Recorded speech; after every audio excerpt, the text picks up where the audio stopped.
Vaxtınız xeyirli olsun əziz və dəyərli şagirdlər. Bugün sizlərlə birlikdə Hədəf kurslar tərəfindən 2022-ci il nəşr edilmiş dərsə qiymətləndirmə testlərindən köməkçilik hissələri, qoşma və bağlayıcı olan bölmənin suallarını izahına nəzər salacağıq. Gəlin isə vaxt itirmədən başlayaq. Deməli, birinci sual. Həyətdəki qonşular, hətta Sərminaz xanımla Püstə xanım da xanların bura gəlişindən xəbərsiz idilər cümləsində bağlayıcıların hansı məlumatından istifadə olunmuşdur? Hətta var burada. Üzr istəyirəm. Deməli, da var burada. Lalə deməli burada nədir? Qoşmadır yoxsa bağlayıcı? Bağlayıcı olacaq. Niyə? Çünki deməli xanım və Püstə xanım və yəni əvəz edə bilirsə, o dedik ki, bağlayıcıdır. Deməli, da var, bə var. Yəni birləşdirmə varmı? Var. Sonra iştirak varmı? Var. Elə bu ikisi olduğuna görə biz bir nəticə götürürük. Doğru cavab oldu. B variantı. Vaxt itirməyə ehtiyac yoxdur. Birbaşa yazırıq. İkinci sual. İlə hansı cümlədə qoşma kimi işlənmişdir? Biz dedik ki, B ilə əvəz edə bilirsə bağlayıcıdır. Əvəz edə bilməyirsə o zaman qoşmadır. O dərsdən maşın ilə gəldi. Maşınla gəldi. Elə cavabımız bu olacaq. Ona görə A variantı olur cavab. G-nə də baxaq. İgid oğlan cəsarətlə döyüşürdü. Burada Lalə zərf düzələn şəkilçidir. Qonaqlara mehribanlıqla qarşıladıqlar. Buradakı zərf düzələn şəkilçidir. Ana ilə qızı eyni geyinmişlər. Ana və qızı burada bağlayıcıdır. O gənclərə heyrətlə baxırdı. Bu da zərf düzələn şəkilçidir. Doğru cavabımız oldu A variantı. Üçüncü sual. Nümunədəki bağlayıcıların məna növünü müəyyənləşdirin. Mən onun haqqında hörmətlə və ehtiramla, amma həm də məhrəm, ilıq və bir nəvazişlə düşünürəm. Burada nəvazişlə qoşmadır. Bunu qarışdırmayın. Mən onun haqqında hörmətlə və ehtiramla. Hörmət və ehtiramla deyə bilərik. Burada və var. Bunlar da deməli zərf düzələn şəkilçidir, bağlayıcı deyil. Amma var, həm də var. Burada da var, həm də bu qədər. Bunları yazacağıq. Deməli bunlar hansılar oldu? Bir oldu birləşdirmə. Amma var burada qarşılaşdırma, həm var iştirak. Deməli doğru cavabımız olur A variantı. Keçirik 4-cü suala baxırıq. Qədər oxudum cümləsində nöqtələrin yerinə hansı söz yazılsa, cümlədəki qoşmanı iki müxtəlif mənada düşünmək olar. Axşama qədər oxudum. İki müxtəlif mənada düşünmək olar. Axşama qədər oxudum. Xeyr, atırıq, bizə lazım deyil. Yarıya qədər oxudum. Bu da ki olmur. Sona qədər oxudum. Sona bir var adam mənasında, yəni sona qədər oxudum. Sona yəni nə qədər oxuyubsa, mən də onun qədər oxudum. Belə. Bir də var ki, sona qədər, yəni kitabın sonuna qədər oxudum. Bəli, bunu deyə bilərik. Ona görə doğru cavabımız olur C variantı. 5-ci sual. Hansı cümlələrdə fərqləndirilmiş hissə qoşmadır? Məncə bu əlyazma daha qədimdir. Bu məncə cacə burada modal sözdür, yəni fikir mənbəyini bildirən modal sözdür. Bizə bir lazım deyildi, biri atırıq. Xırdaca söz söhbətə əhəmiyyət vermirəm. Yəni xırda söz söhbətə. Buradakı cacəni biz deməli götürə bilmərik. Ona görə 2-ni də atırıq. 3-ə baxırıq. Ahanın çoxu rusca danışır. Rusca bunu götürə bilmərik. Lazım deyil bizə. Çünki qoşma deyil. Arxamca danışanlar iradəsi zəif insanlardır. Tamamilə doğrudur. Arxamca burada cacə qoşmadır. Yaşca məndən kiçikdir. Burada da cacə qoşmadır. Cavabımız oldu 4-5 D variantı. 6-cı suala baxırıq. Deməli deyir ki, cümlədə nöqtələrin yerinə bağlayıcının hansı növü yazıla bilər? Dünyanı gülüş xilas edəcək, üzünüzdən gülüş əskik olmamalıdır. Deməli, burada nə deyə bilərik? Buna görə də deyə bilərik, ona görə də deyə bilərik. Yəni, izah etməlidir sanki. Burada da yəni nə olacaq? Bizə nə lazımdır? Dünyanı gülüş xilas edəcək. Nə qeyd edə bilərik? Səbəb ola bilər də. Səbəbi qeyd edə bilərik. Ona görə doğru cavabımız olur. Sonra. Tələffüz şəklində verilmiş sözlərdən birində nan qoşmadır. Üzümə təəccüblə baxdı. Təəccüblə olmalıdır burada. Burada Lalə zərf düzələn şəkilçidir. Buna görə bizə lazım deyil, atırıq. Fidan çəməndən gül dərir. Çəməndən, buradakı dən çıxışlı xalq şəkilçisidir. Bizə lazım deyil, qoşma deyil. Çünki Aylin cəsarətlə danışır. Bu cəsarətlə, buradakı lə də zərf düzələn şəkilçisi ona görə atırıq. Bu güldandan xoşum gəlir. Bu güldandan. Buradan çıxışlı xalq şəkilçisidir. Atırıq. Sən insanlarla yaxşı yola get. İnsanlarla. Buradakı ilə qoşmadır. Ona görə doğru cavabımız olur D variantı. Keçirik 8-ci suala. Hansı nümunədə əvvəl sözü qoşmadır? Maşından əvvəl yaşlı bir kişi düşdü. Ardınca nəvələri qapıya doğru qaçdılar. Buradakı deməli əvvəl sözü qoşma deyil. Əvvəl, yəni birinci yaşlı bir kişi düşdü ardınca. Burada deməli atmırıq, qoşma deyil çünki. Əvvəllər bu binanın yerinə nəhəng su quyusu olub. Burada zaman anlayışı bildiyinə görə bu da doğru deyil. Zəfir çünki əvvəlki illərin uğurları buradakı ki, baxan kimi bilirik ki, sifətdir, bizə lazım deyil. Ümumiyyətlə atırıq. Əvvəl muğam oxumaq istədi. Səsi tam açılmadığı üçün yerinə qayıdıb su içməyə davam etdi. Xeyr, burada qoşma deyil. Nizami Gəncəvidən əvvəl burada dən çıxışlı xal şəkilçisidir və bundan sonra artıq əvvəl sözü işləndiyinə görə biz bunu qoşma götürə bilərik. Doğru cavabımız olur Y variantı. Keçirik 9-cu suala. Hansı cümlədə ki bağlayıcı vəzifəsindədir? Mən ki bilməz idim. Artıq burada baxırsınız, bilirsiniz ki, mən ki. Ki artıq burada deməli ədaddır. Ona görə götürə bilmərik A-nı. B-yə baxaraq ondakı yenə də eyni şeydir. Azərbaycan dilində ayağa dur ki, Füzulinin ürəyinə toxuna bilər. Burada deməli feildən sonra gördüyünüz kimi işləndiyinə görə biz bunu götürürük. Deməli bağlayıcı. Tək o məqam deyil ki, sırf həmişə feildən sonra gələn ki mütləq bağlayıcı olmalıdır. Xeyr. Bəzi istisnalar mövcuddur. Doğru cavabımız olur C variantı.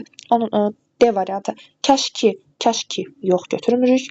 Ay ki, yenə də burada da ədaddır, götürmürük. Lazım deyil. Doğru cavabımız oldu C variantı. 10-cu sual. Hansı cümlədə ilə bağlayıcı mövqeyində işlənib? O öz gözəlliyi ilə hər kəsi heyran qoymuşdu. İləni mütləq və ilə əvəz eləyə biləndə bağlayıcı olur onda. Burada əvəz elə bilmirik deyə atırıq. Əlini bıçaqla kəsmişdi. Qoşmadır, lazım deyil. Ariflə Samir yaxın dostdurlar. Arif və Samir yaxın dostdurlar. Deməli doğru cavabımız olur C variantı. Dostlar gün ilə sınayırlar. Bu da ilə qoşma da bilirsiniz. Biz kəndə maşın ilə getmişdik. Yox. 11-ci sual. Uyğunluğu müəyyən edin. Özündən sonra vergül tələb edən bağlayıcı, özündən əvvəl vergül tələb edən bağlayıcı, özündən əvvəl və sonra vergül tələb etməyən bağlayıcı. Etməyənə baxın uşaqlar. Deməli, baxırıq nəyə biz burada? Birinciyə nə gedir? Aha. A-nı biz yazacağıq 2-yə. A-nı çünkini, çünkidən çünki 1-ə gedəcək. Ona görə ki, özündən sonra vergül tələb edir. Deməli, biz 1, 2, 3 yazırıq indi bura. Mən qeyd edəcəm. Aha, biraz əyri oldu. Deməli, A-nı yazırıq 2-yə. Ay, üzr istəyirəm, mən səhv edirəm. Özümdən əvvəl vergül tələb edir də, bəli, düz demişəm. Bəli. Sonra B-ni yazırıq 1-ə, çünki özündən sonra vergül tələb edir. Sonra C-ni yazırıq 3-ə. Deməli, C hissədir. Hissədən həm əvvəl, həm də sonra vergül tələb olunur. Üzr istəyirəm, olunmur. 3-ə C-ni yazırıq. Yerləşməyəcək çox güman ki. Belə deyək də. D-ni də yazırıq hara? Üzr istəyirəm. İndiki. D özündən əvvəl və ya sonra vergül tələb etməyəndir. Yəni ki, D 3-ə gedəcək. Y-dəki buraya yaza bilməyəcək, qoy belə yazım. Y-dəki gedəcək 2-yə. Halbukidən sonra deməli, halbuki özündən əvvəl vergül tələb edir. 2-yə Y gedəcək. Bura belə nəsə yazıla bilmir. Belə yazaq, burada yazaq. Aha. Keçirik 12-ci suala. Uyğunluğu müəyyən edin. Çıxışlı xalla işlənən qoşmalar, yönlük halla işlənən və adlıq və yerək halla işlənən. Bu barədə məlumatı əldə etmək üçün siz hədəf kurslarının nəşri olan dərsliyə nəzər salmalısınız. Orada çünki çox aydın şəkildə və cədvəl sxem formasında verilibdir. Yəni orada rahat əldə edə bilərsiniz onu. Biz necə yazacağıq bunu? Aha. Deməli, A-nı 1-ə yazacağıq. Fərqləndirmə. A-nı 1-ə yazacağıq. Orada daha konkret göstərilib. Mən birbaşa yazacağam. 1-ə A getdi. B-ni 2-yə yazar uşaqlar. Çünki məsafə yönlük halla işlənir. Evə doğru, evə sarı məsələn deyə bilərik. C-ni yazırıq 2-yə. İstiqamət və məsafə hər ikisi yönlük halla işlənir. D-ni deməli yazacağıq 3-ə. 3-ə həm də Y-ni yazacağıq. Həm bənzətməni, həm də bilgəliyi. Bu qədər. İndi keçirik 13-cü suala, mətn suallardır yenə də. Bir məmləkətdə xeyirxah və ədalətli hökmdar var idi, vətənpərvərliyi və fədakarlığı ilə hamının hörmətini qazanmışdı. Bir gün hökmdar öz sarayından şəhərin ən ucqar nöqtəsinə qədər geniş bir yol saldırmaq üçün tapşırıq verdi. Tezliklə yol çəkilib qurtardı. Hamıya xəbər verildi ki, sabah yol istifadəyə veriləcək. Hökmdar yolu insanların istifadəsinə verməzdən əvvəl bir yarış keçirəcəyini elan etdi. Belə ki, yolu əvvəldən axıra kimi ən gözəl keçən insan mükafatlandırılacaqdı. Mətndə bağlayıcıların hansı mənəvilərə rast gəlinir? Gəlin görək hansılar var. Deməli, qeyd edim ki, hamısı tabelliyi bağlayıcılardır. Məsələn, burada var və var birləşdirmədir. Deməli, birinci yazırıq birləşdirməni. Birləşdirmə. Səliqəsiz oldu. Aha. Birləşdirmədə sübut etmək üçün yanına və-ni yaza bilərsiniz. Yenə də burada və var. Buradakı iləni xahiş edirəm götürməyin, çünki bu qoşmadır. Bağlacı deyil. Qədər var məsələn burada qoşmadır, amma bizdən bağlacını istəyir. Ona atırıq lazım deyil. Bir də ki var. Ki nədir uşaqlar? Demək ki, aydınlaşdırmadır. Deməli, aydınlaşdırma var, bir də birləşdirmə var. Aydınlaşdırmanı yazaq bura. Oy. Səhv yazdım. Aydınlaşdırma. Aha. Mətndəki qoşmaları seçib yazmaq lazımdır. Aha, qoşmaların üstə niyə xətt çəkdik? Bilmirəm. Yazaq. Hansılar oldu deməli? Məsələn, uşaqlar, ilə var burada. İlə var. İlə. Qoy başqa nə eləyək ki? Aydın olsun. İlə var. Qədər var. Sonra. Üçün var. Əvvəl var. Kimi var. Sarıların hamısını qeyd eləyəcəksiniz. Sarıların hamısını qeyd eləyirsiniz. 15-ci sual. Mətndə ismin, yəni bu qədərdir. Bu qədərdir məncə. Bəli, bu qədərdir. Başqa qoşma görmürəm mən burada. Mətndə ismin hansı hallarına qoşulan qoşmalar işlənmişdir? Bayaq dedikdə bunları. Məsələn, adlıq var. Adlıq var. Sonra yönlük var nöqtəsinə qədər. Yönlük. Bir də nə var? Nə var? Çıxışlıq var. Verməzdən əvvəl. Dən var burada. Çıxışlıq var. Çıxışlığı da yazaq.